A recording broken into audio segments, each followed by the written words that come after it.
And so without any further ado, I'm going to introduce our speaker this afternoon, a good friend and a man that I love, Mac Cheater.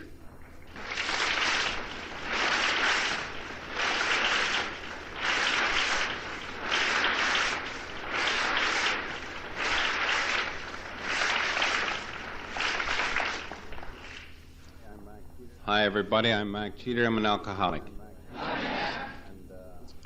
And this is some sight.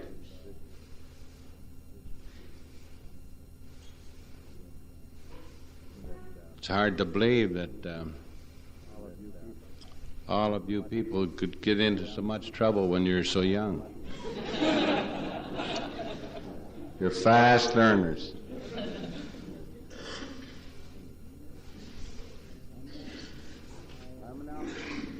I'm an alcoholic, and I have nothing to offer you today except my own experience, strength, and hope, and love. And I want to say at the outset that there might be some things that I say that some of you might disagree with. And if you disagree with anything I say, please don't be upset by it, because it sure as hell won't bother me. And I give you the right to your opinion, and only ask that you give me the right to mine. And I reserve the right to change my opinion at any given time. And might do so. I am pleased that Don and Marion are here. I hope they don't think that I'm going to say anything that they haven't already got on tape. They could make up a tape that would do.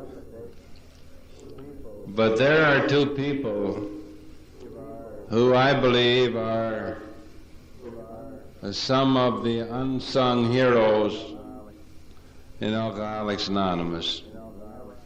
And whenever I get the opportunity, I pay tribute to them, because they travel thousands of miles and donate their time to try to carry the message through tape. And they do so on an unprofit basis. And they are one of the few tape libraries that do that. Most people who tape conferences do so to make a buck. And they tape our winter conference, and, some of the people that do the taping, that have the rights to do the taping in our country, are seeing over their resentment. But Don and Marion will be taping the conference next year, and we have reserved a minimum of 225 seats for the Thursday night group, because our Al-Anon speaker is going to be Norma N., and so that it will be compulsory for all of you to attend. And one of our two official invited, unpaid, standby speakers is Norma's husband, Don. The other one is Cease. But I got so much flack for leaving Don and Cease off the program last year that I've had to find a new category, and they are the official standby speakers. Have already received their letter of invitation, and the only compensation they will receive is they will have a special name badge when they pay their registration.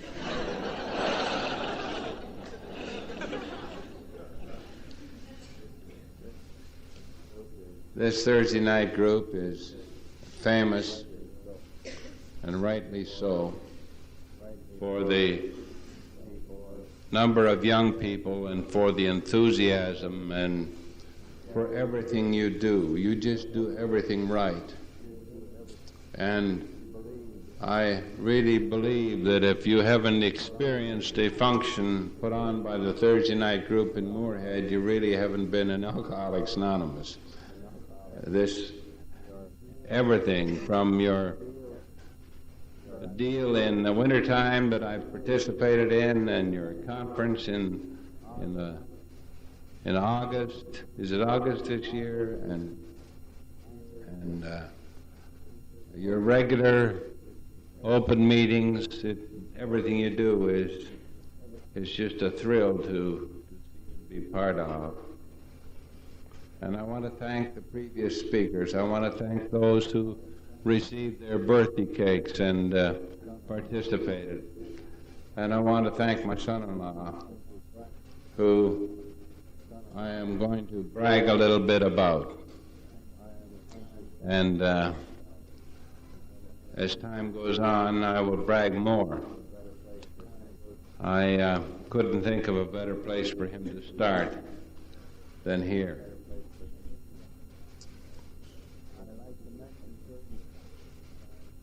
I like to mention certain things, and I always do, and they're repetitious, but I think that for me they bear repeating, and one of them is the fact that we suffer from a disease of alcoholism that is the greatest killer in our society.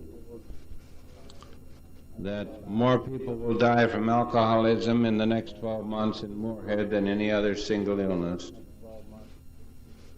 That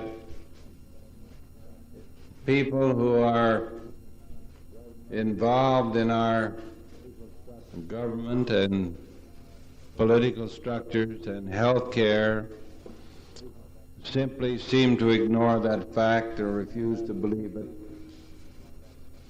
And that since I have arrived in Alcoholics Anonymous, very little has changed. Oh, sure, there are hundreds of drying out joints opening up, and there are treatment centers, and there are hospitals who will accept an alcoholic, and all of those things are good things.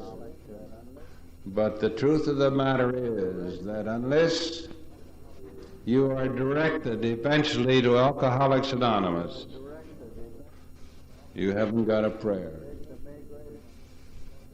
And if you will take the May Grapevine and look in the back of it and read the appalling articles that they are still trying to experiment with controlled drinking in groups on a scientific basis to try to prove to society that it is possible under certain circumstances for an alcoholic to drink with certain control. That's still going on. And when they do that, they're condemning thousands of people to death. And in our big book of experience, it says that to learn to drink as a normal person is the obsession of every alcoholic. And that obsession will always be there and will always continue.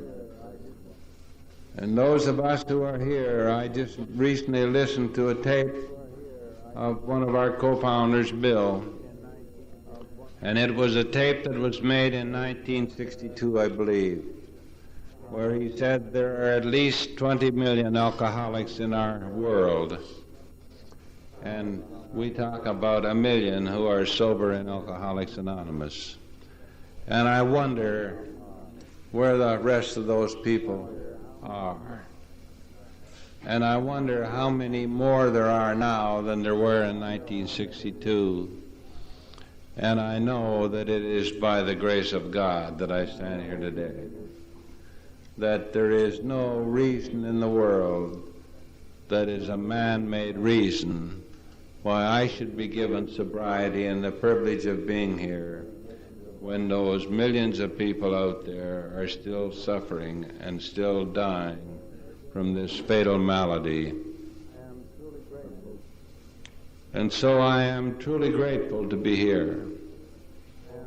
I am so grateful for what has happened to me since the day I walked in the door of Alcoholics Anonymous, that this whole venture, this whole tremendous experience, I wish I could take it and just give it to people. Unfortunately, that's not possible. And so all I can do is share a little bit with you in such an inadequate way, because Alcoholics Anonymous is indescribably wonderful, and I do not have the words nor the ability to describe it and what has happened to me. I began life as on a farm in Manitoba. I was born and raised on a farm, and that home still stands there, and it is a beautiful home and still being used. And I not long ago drove in the yard and parked, and was kind of embarrassed when the owner came out and said, is there something I could do for you? And I said, not really, I just want to look. I was born in this house and I was raised here, and I played in this yard as a boy. And I remember some of the beautiful things that happened to me, because I had a fine, beautiful childhood and a good upbringing. And it is just in my later years that I have started to talk about this, because for many years in Alcoholics Anonymous I spent all my time talking about the recovery program, because at that time I believe that's what was needed. And when I made my first trip to Moorhead, if you recall, some of you old folks, that's what I talked about. I talked about the program of recovery and the 12 steps. And I now don't do so much of that, and I share a little of my experience in life. And so I was born on this farm and raised in a good Christian home. And I like what Joe Leith, the wino, says, that good Christian homes are just breeding grounds for alcoholics. And many of you might not know this, but Joe has recently had a stroke, but is recovering, and I wrote to him not long ago, but since I have written to him, I was talking to Cease, and Cease had phoned and was talking to Joe, and he is making a recovery. But surely most alcoholics get to a podium and make the statement that they were brought up in a good Christian home. And I was one of those people. I was one of those people whose family background was that of people who moved out from eastern Canada, who came from Ontario. And our family and all of those families in our neighborhood were people who were brought up either as Methodists or as Presbyterians. And eventually those churches united and became the United Church of Canada. And so I was taught that you went to Sunday school on Sunday morning, that you went to church on Sunday at 11 o'clock, and that you went back for the evening service at 7 o'clock. That when the minister came to visit, it was a very special occasion, and that you were on your best behavior, and that you read Bible stories and you studied the Bible and so on. And I can remember with great fondness my grandmother spending Sunday afternoon reading to us as kids, and we would sit around the kitchen stove and with the oven door down, and sit there where it was warm, and she would read, and she read all good books to us, some of the best books that were written by the great writers she read to us. and some of them I still like to read. And so I look back on that childhood with fondness and cannot see any reason in my family background for me being an alcoholic. There was one uncle that somewhere back there I heard about, and the more stories I heard about him, I suspect that maybe he might have had a problem with booze. But to my knowledge, I'm the only admitted alcoholic in our family. And that's pretty good, because as Lefty Henderson used to say, it was a damn poor family that couldn't afford at least one alcoholic. And I like to think I saved my family from total disgrace. So somewhere in my early teens I changed, and it was talked about this morning, and Jerry talked about it last night, and something happens to us, and we start to feel different inside, and we start to react to life different. And I know that when I talk to my brother and my sister about those days, and we talk about things, and they sometimes will bring up things that they remember and talk about. I don't remember those things that they're talking about. I don't know why the hell they do. The things that I remember are totally different, and the things that I remember all have to do with feelings. And I can remember how I felt when certain things happened. And they're silly things, but they're things that affected me deeply, because I still feel them. I can still think about them and feel them and remember how I felt at the time. And somewhere in my early teens, I started to feel different. And somewhere along about the time I was 15 years of age, I took my first drink of alcohol. And I don't know whether so-called normal people remember the first time they ever took a drink or not. I don't know whether there's anything unusual about that, but I do. I remember that first drink, and I remember how it made me feel.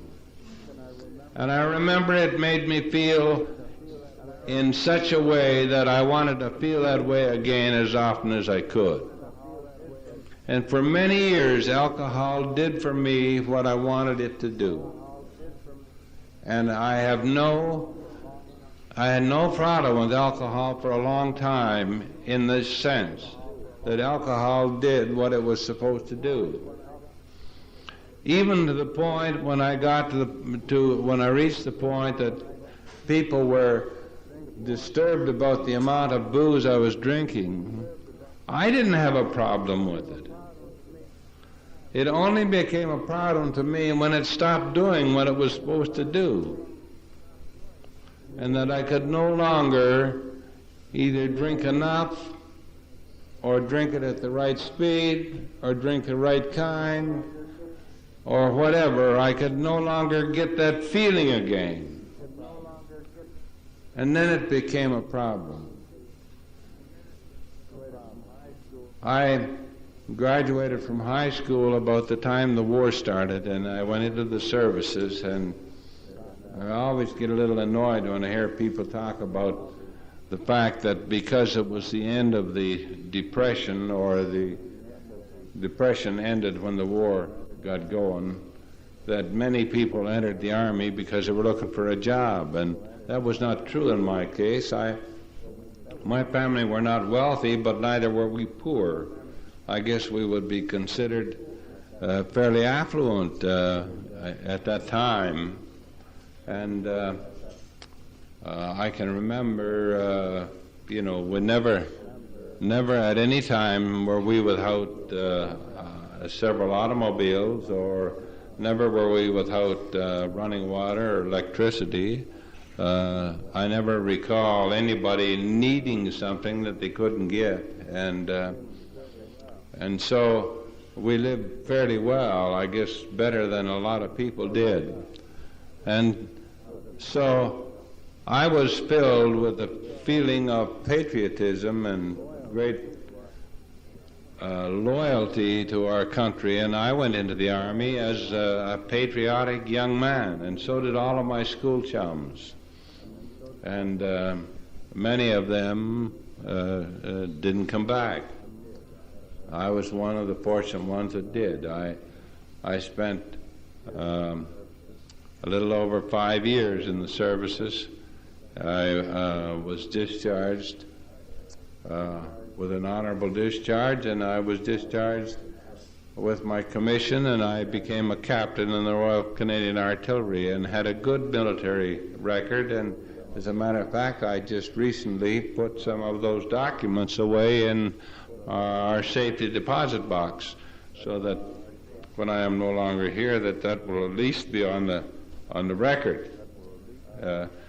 So I was proud of myself and what I achieved, but I knew that when the war was over, that I was going to go back to being not up to very much, that I was going to go back to being a nothing again, and I've said this many times, I was probably the only Canadian Army, only soldier in the Canadian Army that was unhappy when the war ended.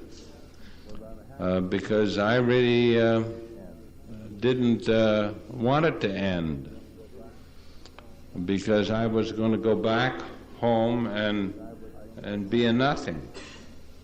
I saw no future for myself and didn't know very much about what to do.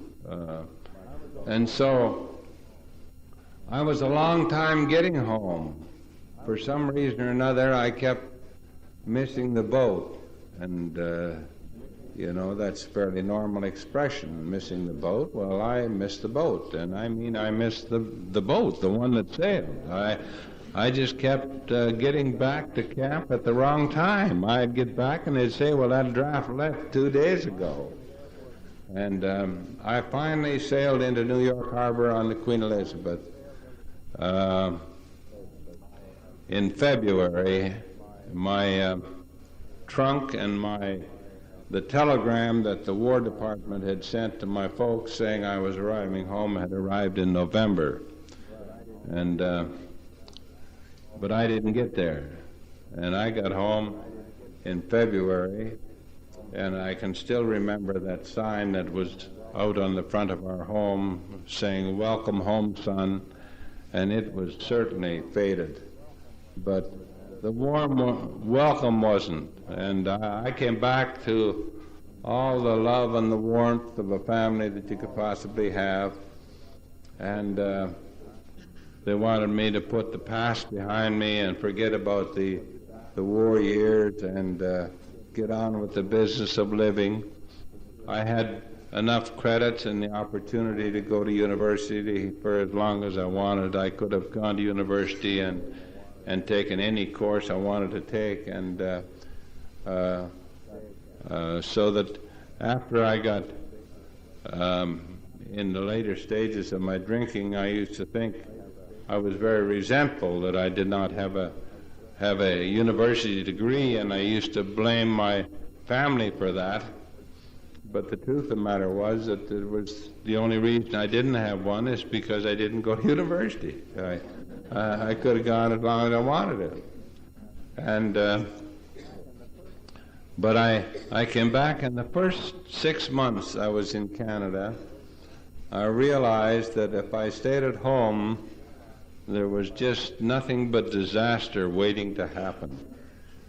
I went to school and wrote off some subjects, rewrote some subjects that I had taken in my senior matriculation to increase my standing so that I could enter university. And I wrote off, I believe it was 5 subjects in 12 weeks, so that there was nothing wrong with my ability nor my brain, but I did have trouble attending that school. I would go home Friday night for the weekend and get back Wednesday. And it wasn't that I didn't get back in time, but I used to have to check into a hotel on Sunday night or Monday morning and take until Wednesday to get well enough not to go to school, but to go back to the home where I was paying board. My family lived in Portage la Prairie, and I was going to school in Brandon. That was one of those military strokes of genius. I mean, I lived within 50 miles of the University of Manitoba, but they were sending me 200 or 180 miles to go to school. I never quite could figure that out, but there was a lot of things they did I didn't figure out.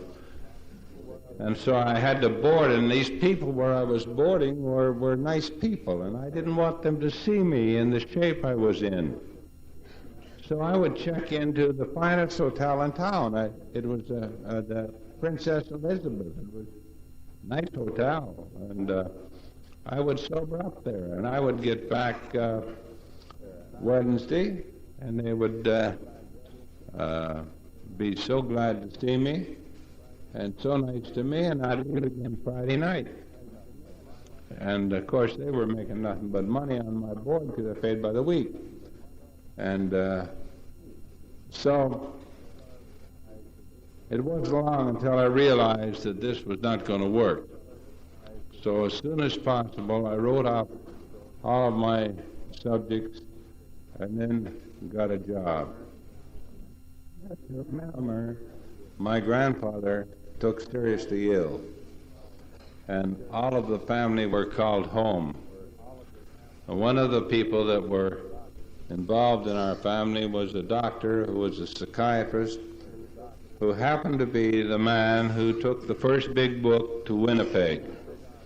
He and another doctor and 2 alcoholics started the first group in Alcoholics Anonymous. And that was sometime in the 40s and had probably been in operation about 2 years. And Brian was very enthusiastic about Alcoholics Anonymous. And one evening we sat on the front steps of my grandmother's home, and he told me about this wonderful fellowship and how it worked, of one alcoholic sharing with another alcoholic, and how their experience could help each other where the doctors and the professionals couldn't help them. And I thought it was a wonderful story, and I thought that he had every right to be enthusiastic about his participation in it, but it never occurred to me that he was talking to me. I didn't know that he was talking to me as he would a patient. In 1962, after a conference in New York, I flew into Cleveland and spent a weekend with him, and one of the questions I asked him was if he recalled that conversation, and he said, "Yes, I do. I recall it very clearly." And I said, "Did you have something in mind for me at the time?" And he said, "I certainly did." And it took me 10 years from the time he spoke to me until I came to this fellowship. And so those were 10 years that were very, very painful years for me, particularly the last 5. But I knew about Alcoholics Anonymous 10 years before I came here. I have said this many times, and I say it again today, and I mean it as surely as I stand here, that if I ever pick up another drink of alcohol, I hope that I die right away, because I don't want to ever have to get sober again. I don't want to ever have to go through the process of sobering up.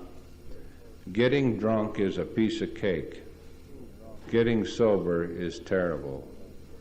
Getting sober is one of the worst things that anybody will ever have to go through. And when I came to Alcoholics Anonymous, they didn't have anything very fancy about it. As a matter of fact, they just took your booze away and said, "Get sober." And if you shake, well, keep shaking.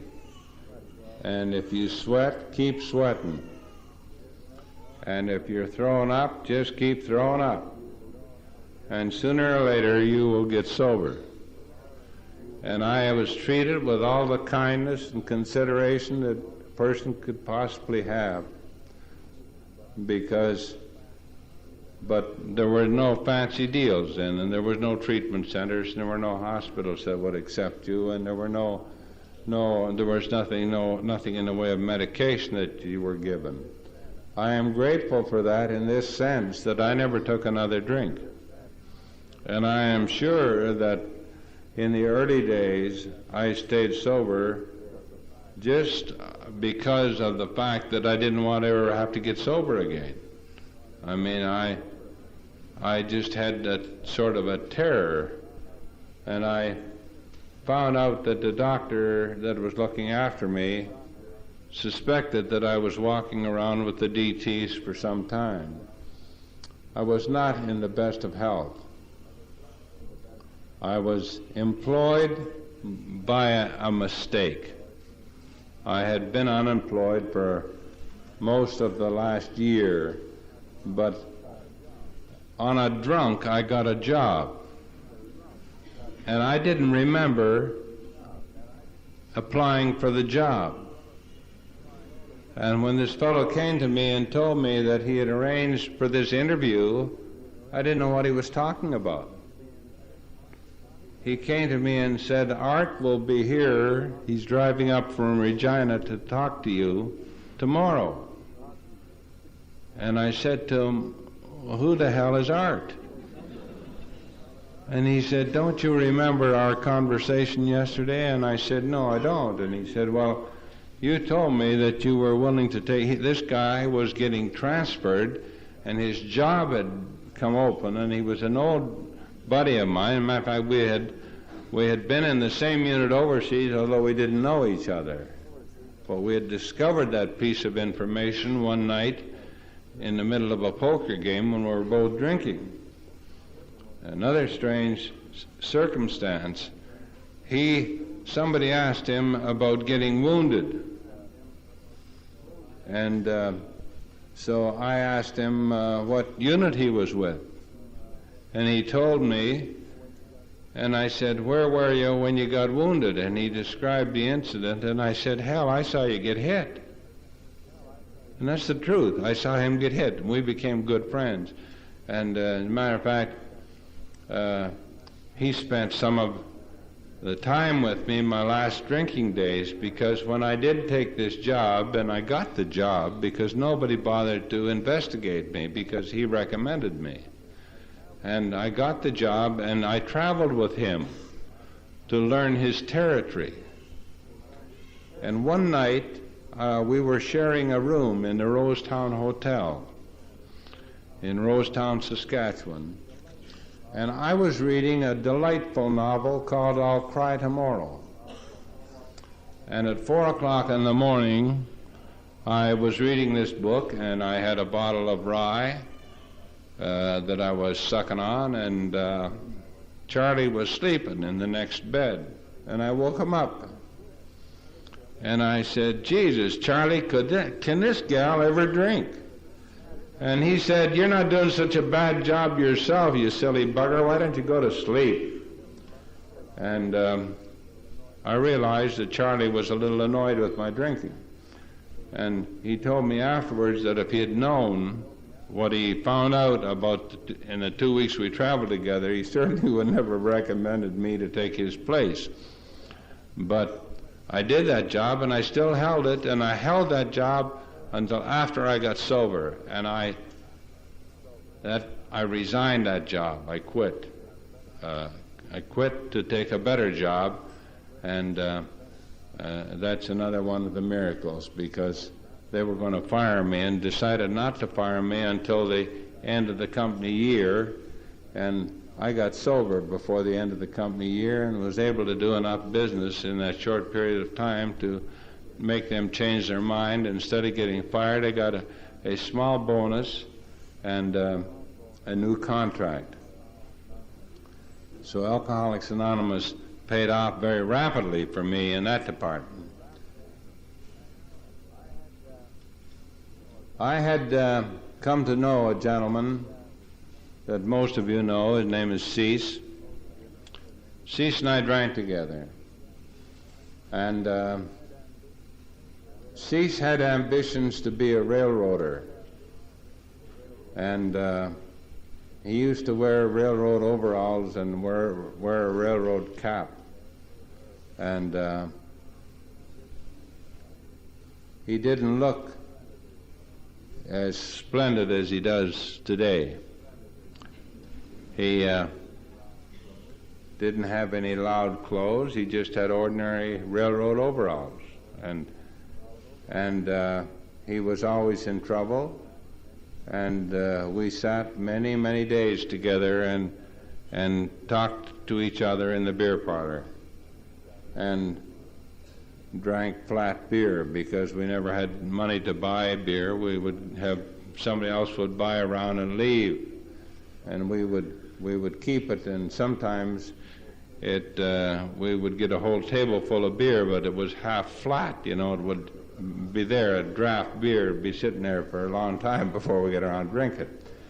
Anybody come in, we'd wave at them, come on over, and they'd come over and buy a round and have one beer and leave and keep us supplied. But Cease had got sober in Alcoholics Anonymous simply because he was playing poker and had a big mouth and got put in the hospital for fighting.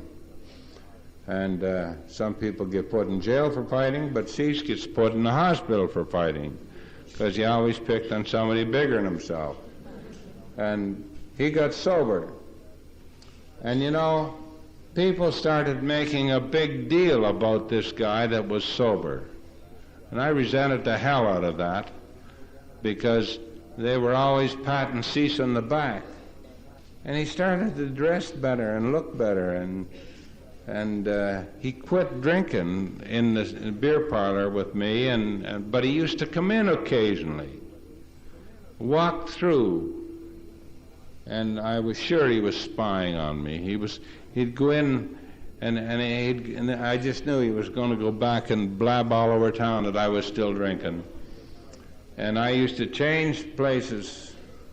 When any of my friends would come into that beer parlor, I would say, well, I've got to get home, and I would get up and leave and go to another beer parlor. And beer parlors were not classy places. They were lowbrow. And when Cease came to see me, he brought 20 questions with him. One of them was, did you miss time from work because of drinking? And I had called Cease in the middle of the afternoon. Well, I was supposed to be at work. And I like to say it was because I was always a gentleman and I didn't want to wake people up at night. Some of the guys I sponsor phone at 2 or 3 o'clock in the morning, but I phoned in the afternoon. But the one that really got me was the one that says, did you seek lower companions? And hell, I drank with him. So I didn't have any choice but to answer yes to that one. Anyway, Cease became my sponsor. And we have walked together ever since, and we have, I don't think, missed a week that we haven't talked on the telephone.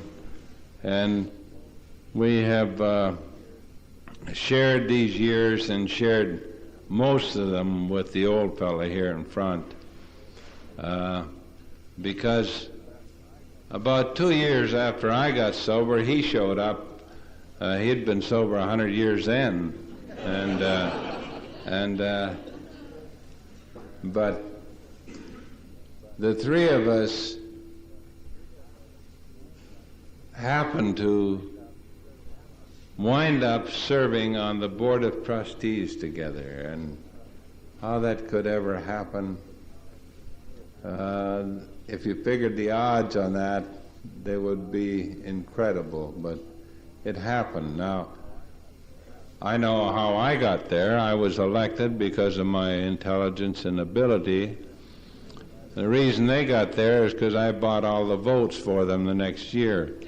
I was in New York when they were elected, and they have never reimbursed me, even though I've mentioned it occasionally. But the three of us spent many, many happy hours and many happy times, and have got great memories and fond things to think about, and I could tell you a lot of stories about Don when he's in New York. But Norm is here, and I don't want to upset Al-Anons.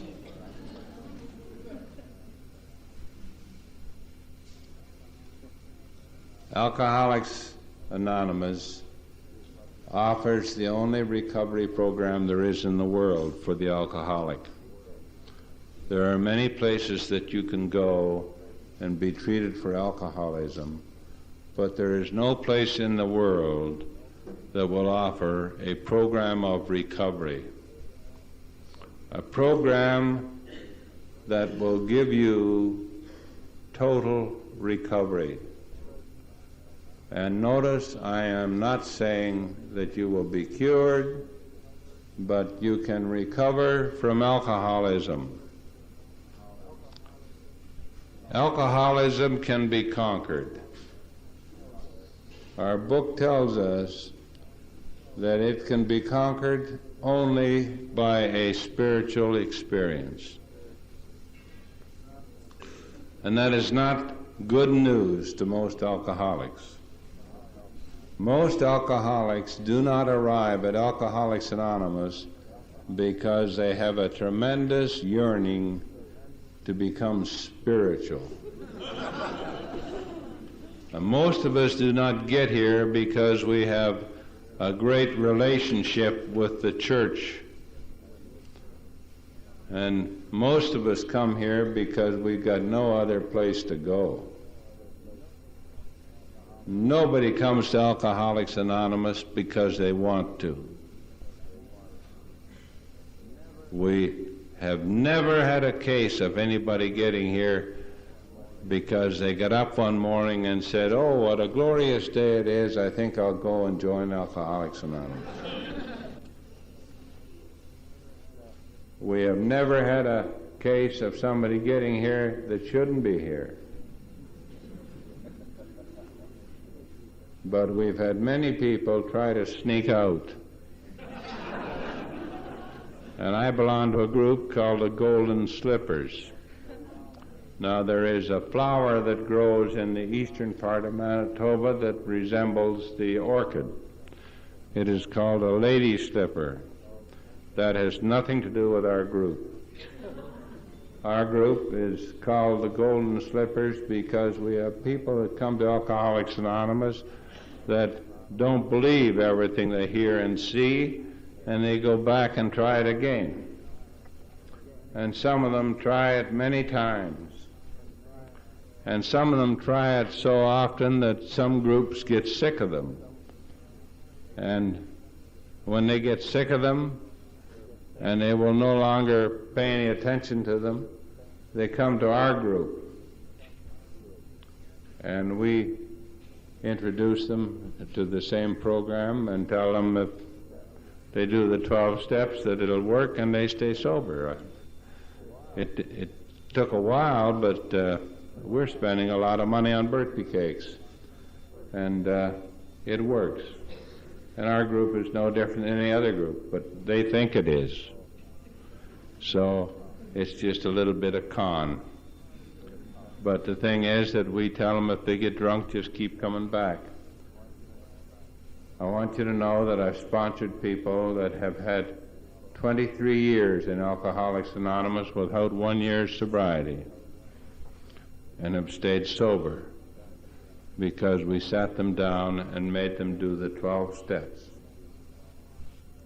I know people that have been 17 years in this program without a year's sobriety, who have sat down and gone through the steps and applied them to their life to the best of their ability and never taken another drink. And somebody says, "I don't know how it works." Well, there's a whole chapter that tells you how it works, and that's exactly how it works. There's no mystery about it. There is no mystery about a lot of things in life.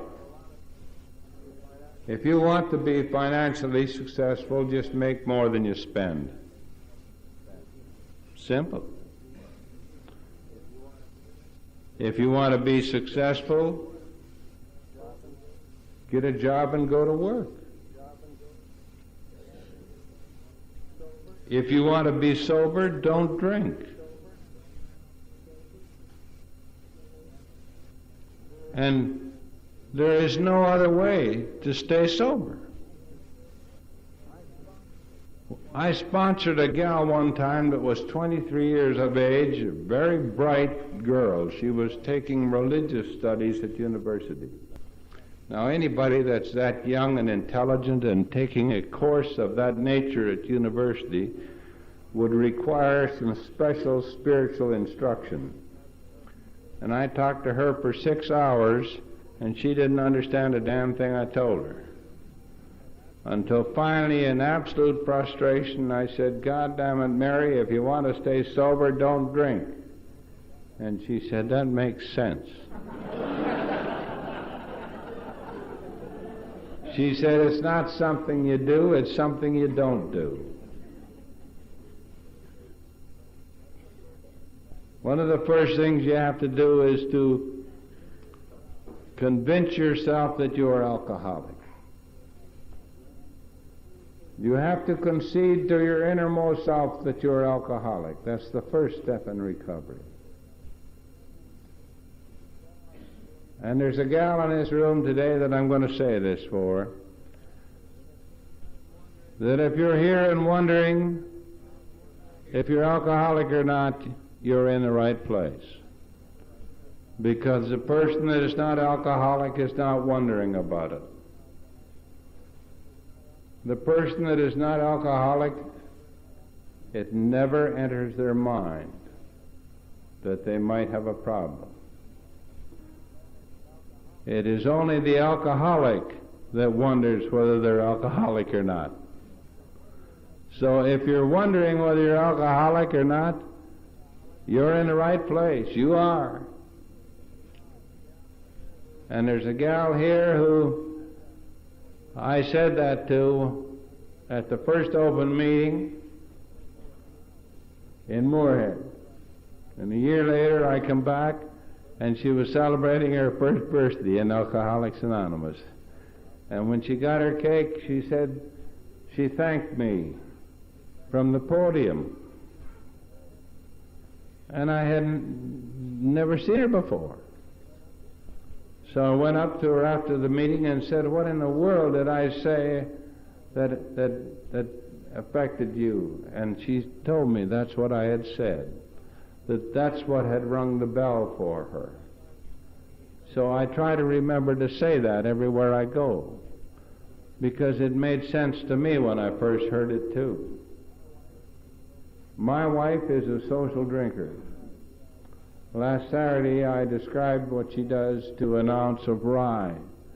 On the way home from the meeting with my daughter, she said, "Dad, you should have told the people what she does to wine. She mixes it with 7-Up. On a real heavy night, and I mean a real heavy night, she might let about 3 ounces evaporate. But she has never once, in the 35 years we've been married, said to me, "Do you think I might have a problem, or do you think I might be alcoholic?" My son-in-law asked me that question several times. But she has never said to me, "Do you think I'm alcoholic?" Because it has never entered her mind. It's only the alcoholic that wonders. And the only reason you wonder is because you don't want to be. Nobody wants to be alcoholic. Now, alcoholism is a fatal, incurable malady. And it is a malady that is not, I believe, to be an addiction.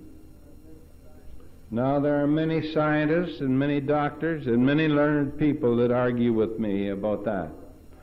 But Alcoholics Anonymous describes alcoholism as an illness. And I think there is a distinct difference.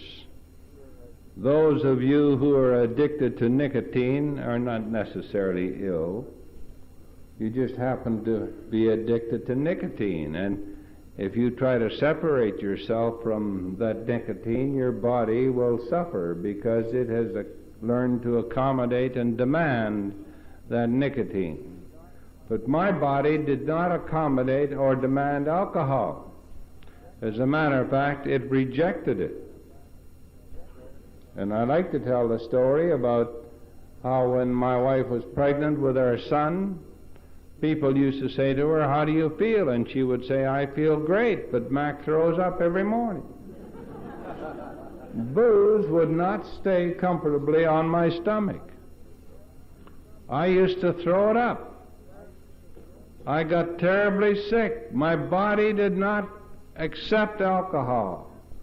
It did not handle it in a normal fashion.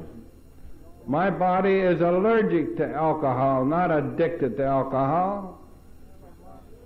But I have a mind that is so different from normal that it will compel me to drink against my will, so that the first drink occurs in the mind, that the demand for alcohol is not from the body but from the mind. And I had to learn that I was bodily and mentally different from my fellows. And for a long time I walked around in Alcoholics Anonymous believing myself to be inferior to normal people. And now, I said this last night with suitable apologies to the Al-Anons and the normies that are present, I don't know why in the world anybody that's found out about Alcoholics Anonymous would want to be normal. Because, man, this is something. And if being different than normal is the qualification, I qualify. My mind and my body are not normal. I have a mind that I cannot trust. I have a mind that will do things to me that are absolutely incredible. I have a mind that is capable of looking straight at failure, at continuous habitual failure, and convincing me that this time it will be different. I can look at 18 years of unsuccessful drinking and turn around and say to myself, this time I will not get drunk. This time I will only take one drink. This time I will only get a little bit. A mind I cannot trust. A mind that still I cannot trust. The unmanageability of my life originates in the mind, and my mind is as unmanageable today as it was when I first came to Alcoholics Anonymous. And my body today is as allergic to alcohol as it was that day. That I cannot take alcohol into my body, and I cannot trust my mind to make that decision. I have a mind that Dottie Harris describes as a mind that is out to get you. And that never changes in my belief. I am bodily and mentally different and will be as long as I live. And so, I have to come to concede to my innermost self that I am alcoholic, that I cannot manage my life, that there has to be something outside of me that will enable me to live one day at a time sober in this society of ours, in this goofy society that puts all kinds of false pressures upon us, that makes us see things that are not there. A society that makes us concerned about impressing other people and about all kinds of commercialism and and trying to keep up. You know, we have a great member of this fellowship. His name is Chuck C. from Laguna Beach, and many of you know him. One time we were in Minneapolis, and old Chuck, he likes to get young people around him and give them some advice. And he gathered around him that day a bunch of young guys, and he said to them, the first thing I want to tell you is you're not going anywhere. You're already there. And if there's one thing that we should learn in Alcoholics Anonymous, is we are already here. And all the big homes and all the big cars and all the material things that we might acquire aren't going to change anything. We're already here and we're home. We're here and we belong here, and here is where we're going to get everything that we will ever need. And as Susan said in the last institution's bulletin, getting sober, sobriety is as high as you can get. Sobriety is as high as you can get. You can't get any higher than sober. You can't get any greater honor in this society than to be a member of a group of Alcoholics Anonymous. The highest you can ever get is to be a member of Alcoholics Anonymous and be able to walk into a group that is your group and say, I belong and I have a right to be here. And not only that, they want me here. And I belong and I'm loved. That's as high as you can ever get. So we're not going anywhere. We're already here. So why do we spend so much time spinning our wheels? Do you ever see somebody on ice in the wintertime? They're doing 70 miles an hour and they're not going anywhere. They're already there. They're not going anywhere. That's what we have to learn in Alcoholics Anonymous. I'm an alcoholic and always will be. I'm a person who has a mind that I cannot trust. And therefore, I have to have some power outside of myself. I have to come to believe in some power greater than myself that will handle that problem, that will manage my life, that will take care of my thinking. You know that in the 11th step we're instructed that the first thing we do in the morning is ask God to direct our thinking, divorcing it from self-pity, self-seeking, and dishonest motives. The first thing we're asked to do before we begin planning our day, we ask God to direct our thinking, because we cannot think for ourselves. And so learn to take direction from the God of your understanding. And the God of your understanding is your choice. And there is nothing at all difficult about that, because the door is so wide open that anybody, anywhere, any part of our world can walk through the door that is open to understanding of a God of our own choosing, a power greater than ourselves. And it was mentioned this weekend, and I've often said this, that it asks us two difficult questions. First of all, it makes a statement that God either is or he isn't. And you cannot talk about isn'ts. If God isn't, there is nothing to talk about. You never in your life sat down and discussed isn't. Nobody ever bought a bottle of whiskey and then got in touch with their friends and said, come over tonight, we're going to have a great discussion on isn'ts. If he isn't, he isn't. And that requires no further discussion. If he is everything. And if he's everything, and that requires no further discussion. Now, if that's too difficult for you, I'll run it over again, if you like. God is everything. If you want to see Him, look around you.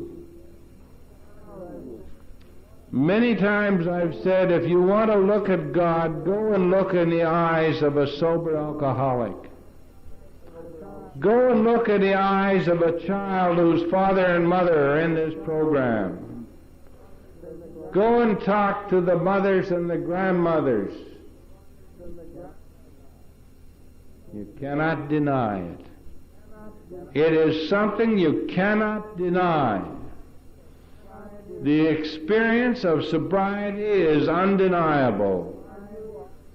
And you can argue all you want, but you cannot deny sobriety. And that was written in a book that we have. Sam Shoemaker said that you might want to argue about the experience, but you cannot, experiment, but you cannot deny the experience. And all that happens to us in this fellowship is we have a spiritual experience. And a spiritual experience is simply the fact that we think, act, and feel different than we did before. Well, I don't think anybody here would deny that if they came to meetings in the Thursday night group for several weeks in a row, they would certainly think, act, and feel different than they did before they came. Because if nothing else happened to you, your drinking would sure as hell be loused up. So, you have a spiritual experience, and that's what happened to me. I spend a great deal of time in prayer and meditation and reading. I read a lot of things. I don't believe in Alcoholics Anonymous selling any literature that is not approved by our fellowship. But I don't think that stops us from reading whatever we want to read. I don't think the General Service Conference ever approved the Holy Bible. And I read it. As a matter of fact, I had an experience this week. You know, the Bible that has been read the most by most alcoholics is the Gideon Bible. And those of you who, like me, sobered up many times in a hotel room by yourself, found the only thing that there was to read in the room was the Gideon Bible. And occasionally you'd pick it up and read it. And this week I was in a hotel and I thought I'd like to take a Gideon Bible. But somehow I thought it was wrong to steal a Bible. So I phoned down to the operator and I said, this is going to sound like a strange question to you, but I would like to take this Bible that you have in the room. I know that it is stamped right on it, not for sale. How do I go about getting it? And she said, I will have to call you, I'll have to talk to the manager. So a few minutes later the phone rings and it's an assistant manager and he said, what is the problem, Mr. Cheater? And I said, well, it's kind of a strange problem. First of all, I'd like to assure you that I'm totally sane. But I want to obtain a Bible that you have in this room. It's a Gideon Bible, and I want to take it with me. How do I go about getting it? He said, I'll have to call you back. And so I waited until the time arrived, and I thought, well, I was paying something like $120 a day for that room, and I thought I don't want to wait until I have to pay another $120. I could get a lot of Bibles for $120, and I could give some of my friends $5 and they'd go steal one for me. But I went down and I checked out, and one of the gals said, Mr. Cheater, how come you didn't come to me to check out? And I said, well, you were tied up at the time, but I said, I got checked out. She said, everything's satisfactory. And I said, just one thing. I said, You have an assistant manager who was supposed to call me back about a matter we were discussing, and he never called me back. The gentleman standing next to her said that was me. And he said, I did try to call you back, but I couldn't get you for some reason or other. And I said, well, what decision did you come to? He said, why don't you just take the damn thing? And I said, because I don't steal. He said, I'll go up to your room and get it for you. So he went up to my room and got me the Gideon Bible. I now own a Gideon Bible because it's kind of a sentimental thing. You know that most alcoholics, more hotel rooms are occupied by Alcoholics Anonymous than any other organization in the world. And an awful lot of alcoholics got all the information they got about the Bible out of the Gideon Bible, sobering up in the hotel room. So I just kind of thought it would be a nice thing to have. And it's all indexed very simply for people like me. It tells you what to look up and what to read. But in the old days, I wouldn't have gone through all that. I'd have just taken it. And but isn't it strange when you try to be honest, all the trouble you can get into?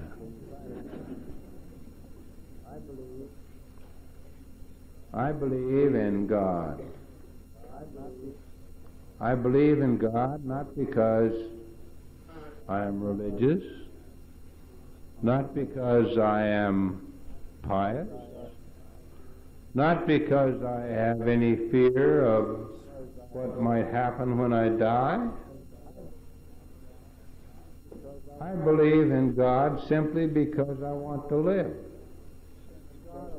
Because a belief in a God of my understanding is necessary for me to live. And if you have that option open to you to believe or not to believe, well, that's fine. I no longer have that option. I have an illness that only a spiritual experience will conquer. And the spiritual experience requires a belief in a God of my own understanding, a power greater than myself. So I believe in that. I'm willing to accept that. I put that aside. I don't worry about it anymore. I just believe. I believe that there has to be oxygen in the air in order for me to live.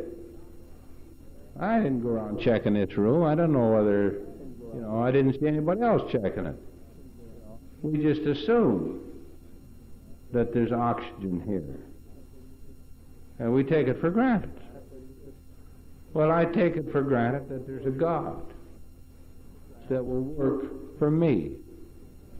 It doesn't have to be that big a deal.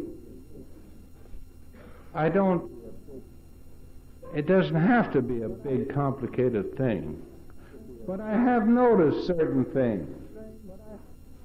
I've noticed a strange change in our society. When I went to high school, God was not popular. And scientists proved the existence and creation of the earth in a different sort of a way. And there was some question. There was a division between science and God. But today, scientists are flying around the moon reading to us the book of Genesis.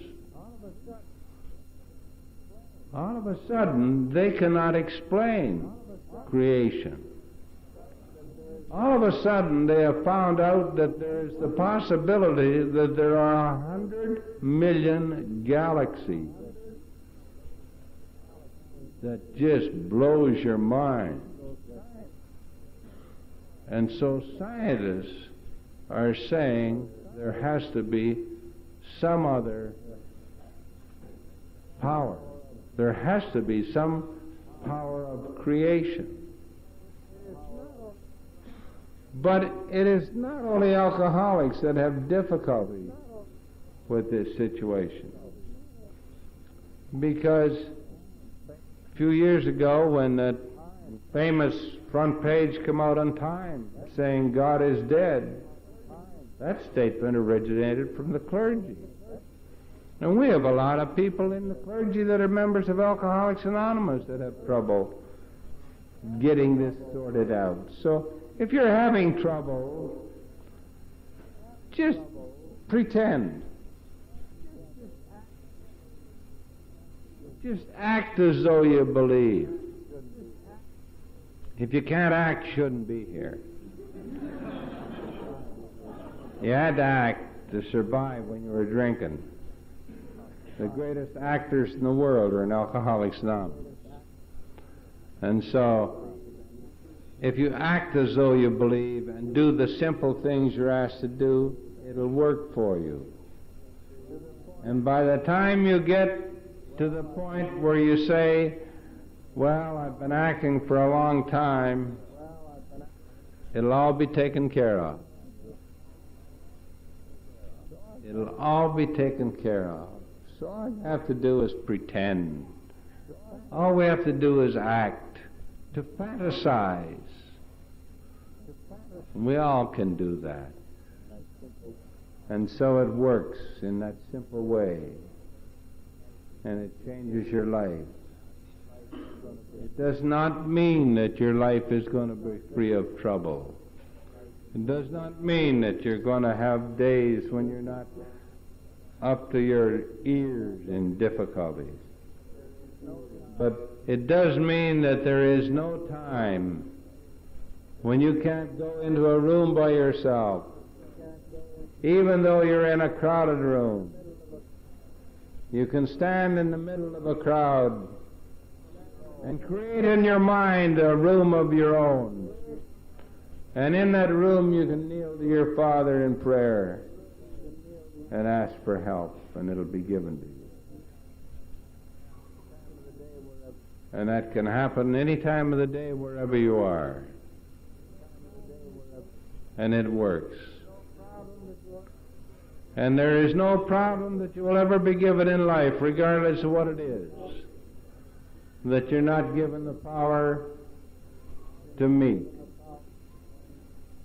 And that has been demonstrated time and time again. And in our family, we've had a lot of difficulty, and every difficulty that we've had the power given to us to meet. And I have learned in this program that it's not good enough to accept. But we have to reach the point of spiritual growth where we can accept with gratitude, whatever that might be. And people have said to me, how can you say that when you have lost your only son? And I'll say to you that the privilege that I had of being with that boy for 20 years is a privilege that I cannot describe. That the gift of a boy that was my boy for 20 years is beyond anything that I could describe. I am so grateful that I had those 20 years. It could have been a lot less. And so you look at this thing and you learn and you grow and you realize that you can't walk around this world complaining and grumbling, but learn to be grateful for what you've been given. How many people have been given the privilege of having a son-in-law share this fellowship with you? How many people have the privilege of having a wife that has never once complained about anything that I've had to do in Alcoholics Anonymous? I left home last Sunday night and got home Friday night and left Saturday morning. And all she said to me Friday night was, you better get to bed early because you'll be awfully tired. And Saturday morning she was saying, is there anything I can do to help you get back? How can a guy have more than that? I have a daughter that I love more than life itself, that has always been there for me. I don't think that she has ever said anything bad to me. She's always been a girl that just made me feel good just to see her. My daughter is a girl that when she walks into the room lights up for me. And I have a grandson that is just a beautiful boy. And Jerry said that I might talk about him. I do talk about him a lot because he is a super guy. And he and I have a beautiful relationship. And I am so grateful for that. And he comes to our house, and we don't go out to babysit. He comes and stays all night. And we have something else. And he'll come to me in the morning and wake me up. And he is a delight in the morning. I've never met anybody that is so cheerful in the morning. He just greets you with a smile from ear to ear. He's so pleased to see you. And I talked to him on the telephone. He's a hockey nut. He'll be 4 years old on the 24th of this month. And he knows all about hockey, all about the teams. He loves to go to the games, and Jerry is fortunate enough to have good seats that sometimes when he's out of town, he lets me use the tickets. And then I go with my grandson, and Ralph and I took him to one of the first playoff games. He wouldn't even leave the seat during intermission. And we took him to this game, and I said to him, you know, I guess I better buy you a treat at the rink, eh? And he said, yeah. I said, what would you like? He said, a Chicago Blackhawks puck. Every other kid would say a hot dog or a soft drink, and so I thought this was kind of strange, and at the end of the first period, I went and I bought a Chicago Blackhawks puck. But I noticed he leaned over and he said to Ralph, Ralph, do you like licorice?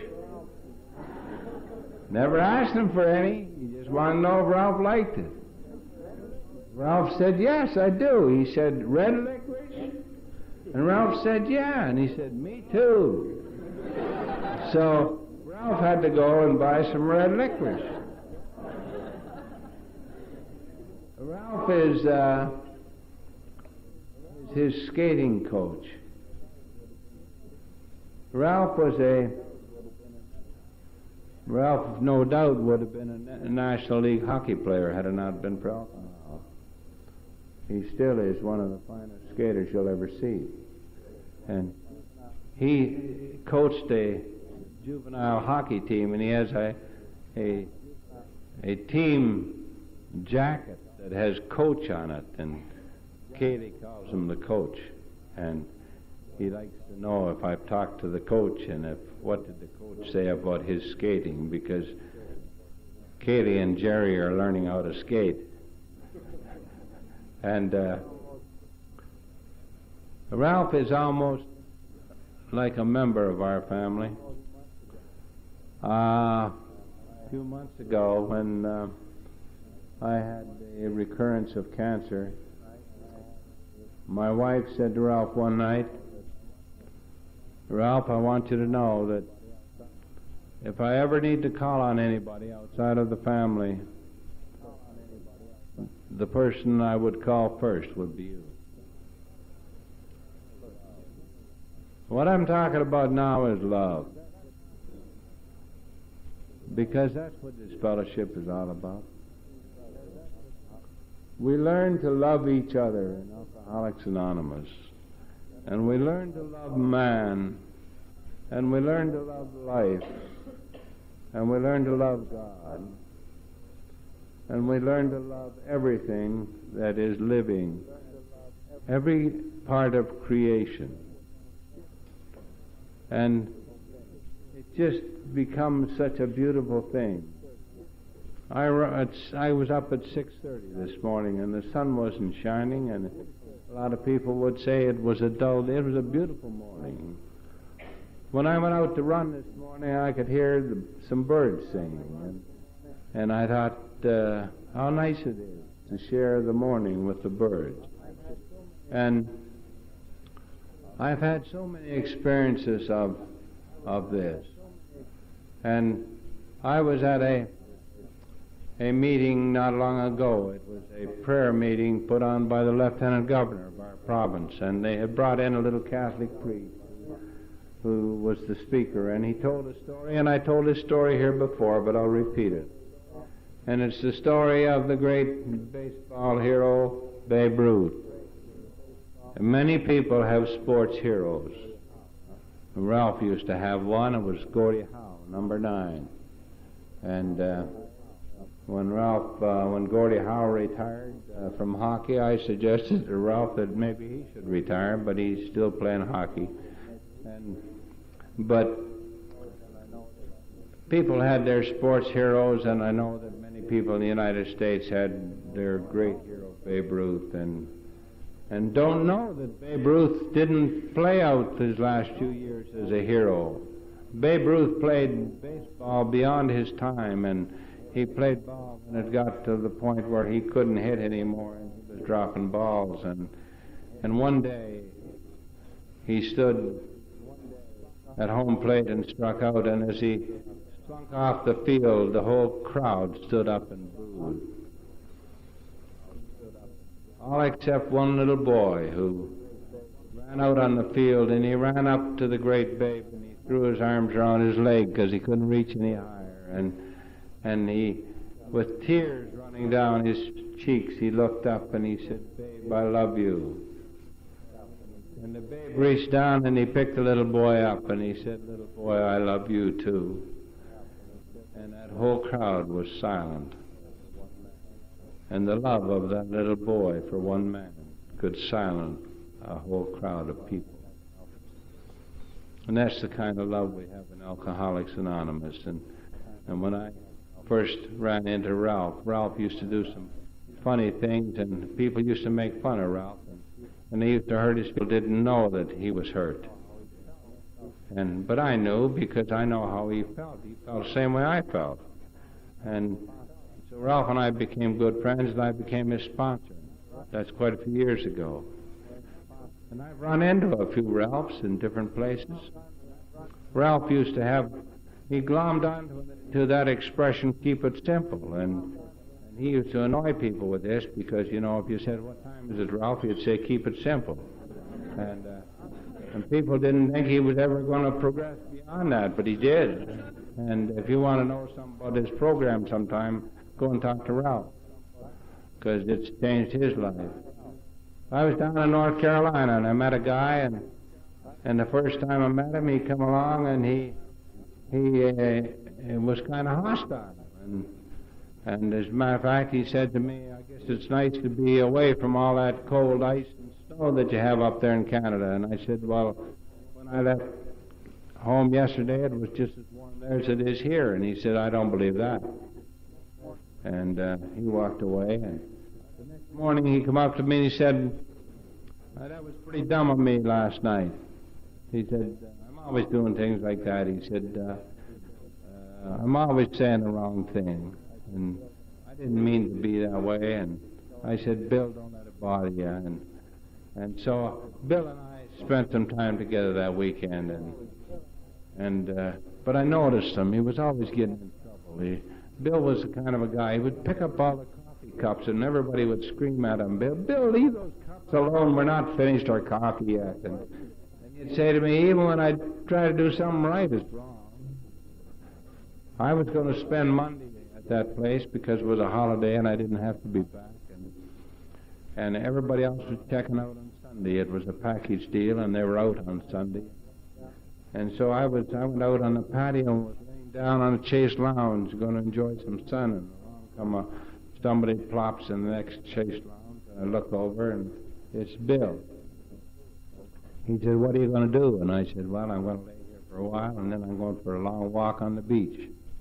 He said, "I guess you'd like to be alone." And I said, "Well, as a matter of fact, Bill, I would. I want to think about some things." And he said, "Well, I got talking to my wife, and I said to her, you know, we're all going to check out, and Mac's going to stay here, and he's going to be all alone in this hotel." He said, "We don't have to be back tomorrow or tonight. Why don't we stay over and have dinner with Mac, and we can drive back tomorrow?" And So they did, and they stayed over, and we had dinner. And the next day, they drove me all around and took such good care of me. And I was looking for a book I couldn't get in Canada, and by golly, we went to a bookstore, and they didn't have the book, but they had it on the computer, and they knew where they could get it. And 2 weeks after I got home, in the mail comes his book. Bill had sent it to me. And he writes to me, and he sends me memos. And he writes a memo to Mac from Bill, subject general. And he just says a few words and then signs off, and that's his memo. And I love that guy. He's the Ralph of North Carolina. You find these guys if you stick around. There's lots of them.